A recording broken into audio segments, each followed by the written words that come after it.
Hey, Ag Teacher Thoughts here. I just figured I'd shoot a little video. Some of you have asked questions about what it takes to pinch plants. So what I'm doing now is I'm just going through our verbena that we have for our hanging baskets. And I'm doing the pinching after the first branch. So what we're doing is we're removing this top node up here, the top set of nodes, so that we make this plant branch down a little bit lower. So it's actually just a fairly quick process. As the plants are first growing, usually there's only just a couple of nodes to take care of. My plants will get pinched somewhere between 4 and 5 times. If we have a long cold winter, they might actually get pinched 6 times. But not something that I would fret too much about now. I've got a lot of time until they need to be ready for sale. So just something that I do from time to time. I only ever let them get a couple nodes tall before I go through and do a pinch. So for those of you that are new to watching my videos, I know I've had them in other places, but they're brand new to YouTube. Welcome. Just call me Ag Teacher Thoughts. I am an ag teacher in northern Idaho. I am working in a small greenhouse right now, but we are putting a larger one in. I've only been an ag teacher for a few years. Before that, I was a CNC machinist. I made dental equipment, so if you sat in a dentist's office in the last few years, there's a pretty good chance I made at least part of that chair that you were sitting in. Yes, there is actually a factory that people sit in or work in to make dental chairs. But my whole life, I actually grew up, my whole life I spent in a greenhouse. I grew up in a nursery industry over in Oregon. We had, I think it was about 16,000 square foot of greenhouse, 5,000 square foot container yard. But I basically learned to walk in a greenhouse.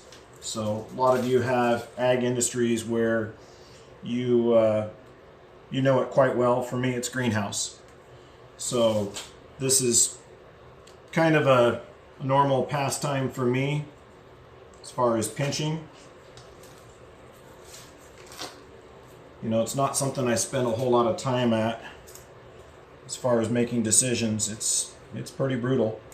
It's kind of what you would see if you were in a commercial operation, just someone going through, selecting the top nodes, taking those off. Yeah, I'm chucking them on the floor. I'll clean them up later. But verbena doesn't generally branch real well on its own, and I like a really full hanging basket, so I go through and I pinch them a lot. And these are pretty heavy pinches on some of these, which is okay. That one's already been pinched previously, which is why I'm skipping over that one. But the rest of these need a little bit of work. So it just kind of depends on the plant how I'm pinching it. I was asked once why we call it pinching. Let me explain it in a simple way, shape, and form. I pinched it off. That's pinching. You can use little cutters. I have some little bonsai trimmers that I've used on occasion to do my pinching. It does take a little bit more time, although it's easier on your fingers. You get a lifetime of nursery work under your belt, and your fingers will tell you about it when you get old. So those of you that are wondering, this is a verbena. This is a red verbena. It's by Endurascape. They actually came from ball seed. They are haha, you fell down. Sorry about that. They came from ball seed. They are a commercial. They are a commercial start. So these were rooted cuttings. They are patented. So that's the reason that those are getting thrown away. I can't reproduce those. I mean, would they make a cutting? Yeah. am I going to stick those cuttings and grow a new plant? No.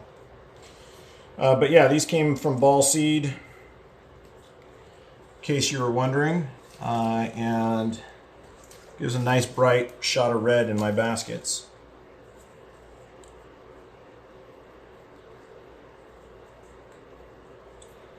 So I don't take a lot of time on each plant making a decision. I just try to do it nice and quick. I've got other things to do, like go home. It's after work hours now, but this needs to get done, and I didn't get it done earlier in the week, and I didn't have a class of students to work on it.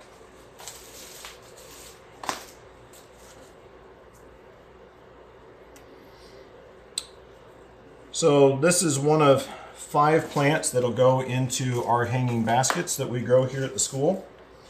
We also put in a purple verbena, and then there is a Calibrachoa petunia, and then also a purple veined verbena. I'll cover those in a little bit, but there are 5 plants that go into my hanging baskets. And I'll cover what those look like once we get closer and we start looking at layout and design of baskets. So if you're one of my ag teacher followers that's seeing this video, just make sure that your pinching doesn't take too much time. Go quick, your time's valuable. So is mine. This is also a fairly small group of plants. There's just 100 of them here. So it'll take me 15 or so minutes to get through 100 plants. I say or so. You know, more or less, depending on distractions, depending on how the plant looks, whether or not my phone falls over, whether or not I talk through what I'm doing. But this is the process. I'll move some of these back here. If you're looking at this and you're wondering kind of what I've got going on here, so these were branched cuttings when I got them. They had one pinch while they were in the pot. I got them a second pinch while they were here. This is actually technically the 3rd pinch. They're going to get a couple more because they're not branching as well as I'd like. But they are in a 4-inch blow mold pot.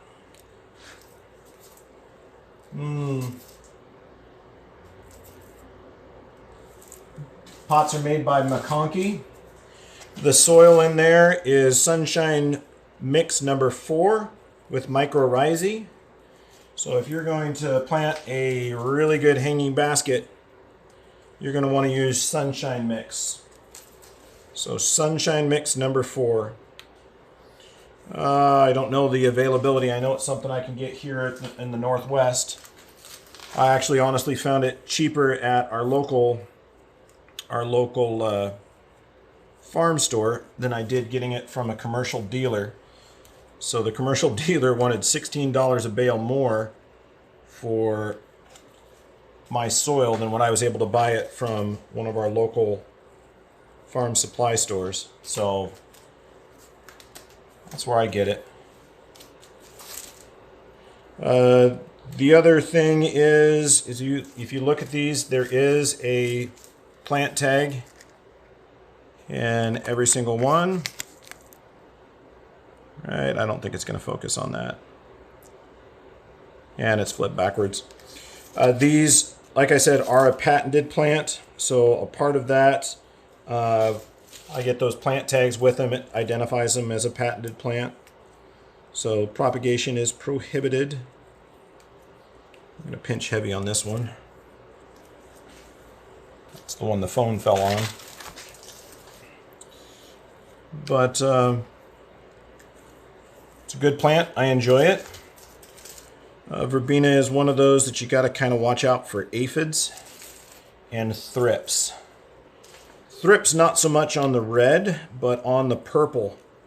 Thrips absolutely love the purple. In fact, if you have a bunch of plants in the greenhouse, anything in the category of blues, which purple's going to fall in there, you're going to find the thrips on there first.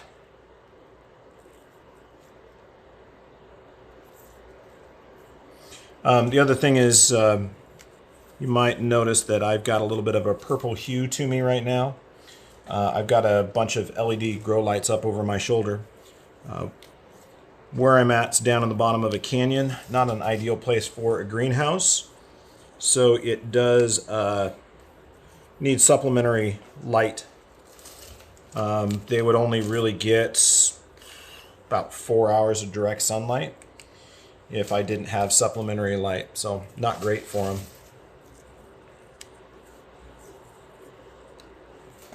So my other plants need to be pinched too, but I'm not going to stay to do that tonight. I just wanted to get the verbena out of the way. Grab you right here. So there they are on the ground. I'll sweep those up in a little bit, but that is our verbena that we have for this year. I'll shoot another video when I'm doing the calibrachoas next week, so I may come in this weekend and do them.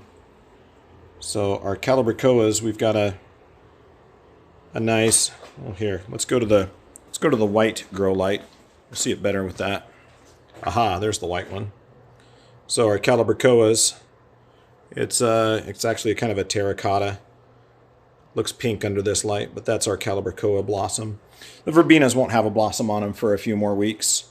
And then our petunias, these guys are also going to need to be pinched. So I'll do a video with those. Those I liked using the scissors. Petunias are in the nightshade family. They do kind of have an oily kind of sap on their stems. If you looked real close, there's little spines like tomatoes. I just don't like to get it all over my hands, so I use a little pair of cutters to do those. So I may come in this weekend to get that done because it needs to be done. This is the other batch. This is the purple. This was a batch that I had one of my students go through and do. They need to be pinched again, so they had some misses here. The other thing is we've got a bit of stretching because we've got a lower light situation here. So I'd like them to branch and fill out a little bit better. So like that one needs to be done. And this one was already done, so this is what they do. So after you pinch it, it causes, you take away the apical meristem, and it causes a hormonal change in the plant, and it tries to grow a new apical meristem, or, you know, highest node on the plant, which controls everything. So this is going to branch when we do that. Here's a pinch that's a little bit further along, so you can see where those buds have really grown and they're trying to take over the plant. So we do that just to promote branching. So here's one where the auxiliary branches have come out, so it's starting to do better. Okay, but that's a little bit about our greenhouse. I'll have some more videos later on. I'm going to try to do a series of videos, kind of a how-to. Like I was saying, I grew up in the nursery industry. I started ag teaching, it's actually 6 years ago. So this is my area of expertise. It's what I enjoy doing. Heat just kicked on. Hey, what are we doing for heat? About 60 or 58, which is about perfect this time of year. So, but anyway, there'll be more videos to come, but figured I would do a little bit longer video just for you to watch pinching just being done, just to understand what it would look like if you were in a commercial operation. Things to note, if you're going to do that, especially in a commercial operation, your back's going to feel it, your fingers are going to feel it.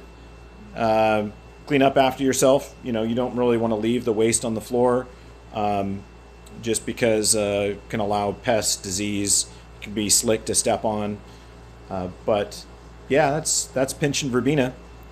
I'll shoot another video when I do the petunias. I'll talk a little bit further about the why and the how. But that one is just to kind of see it done. And again, this is a small batch. There's only just barely, I think there's 104 there. But back when I was doing a full commercial house, we might be doing 500 at a time. And then we'd have multiple varieties for all of our baskets. Way back in the day, when our family's nursery was growing fuchsia baskets, we did about 2,800 fuchsia baskets, I think was our biggest year. So I've done a lot of pinching. So I don't know, it's fun, maybe, for a little bit. Do that for 8 hours, it gets a little annoying. But anyway, thanks for watching. Again, this was Ag Teacher Thoughts, and that was a little bit of pinching verbena. Just kind of watch the process. I'll shoot another video just to actually do the explanation of it. Hope you enjoy. Have a good night.